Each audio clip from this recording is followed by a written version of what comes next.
kita sa kanto, ngiti mong mahinhin parang may sekreto. Sabi nila Ilocana ka pala, tahimik pero ganda mo'y kakaiba. Tuwing dadaan ka, napapatingin ako, sandaling sulyap, ligaya na'y buo. Sinubukan kong lumapit magpakilala, pero bakit laging lumalayo ka? Raisa, Raisa, pakipot ka pa, di ko iniisip kung may anak ka na. Raisa, Raisa, nung una kang makita, tinamaan agad puso ko sinta. Kaso nga lang ayaw mo sa akin, kaya ako na lang ang lalayo.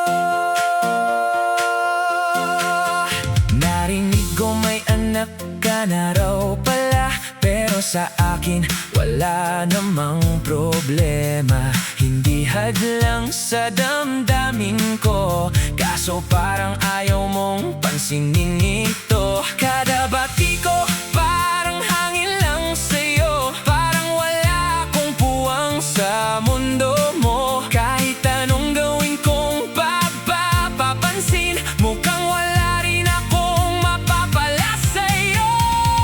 Raisa, Raisa, pakipot ka pa, di ko iniisip kung may anak ka na.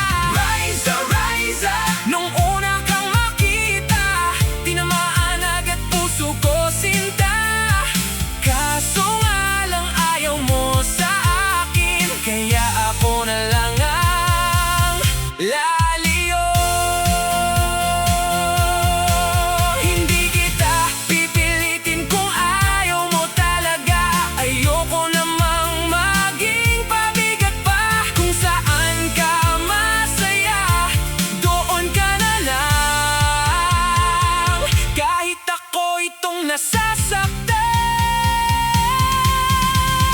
Raisa, Raisa, pakibot ka pa, di ko iniisip kung may anak ka na. Unang tingin pa lang nahulog na ako, pero sa puso mo di pala pwede ako. Kaya kahit masakit, tanggapin ko na. Ako na lang ang lalayo. Raisa, Raisa,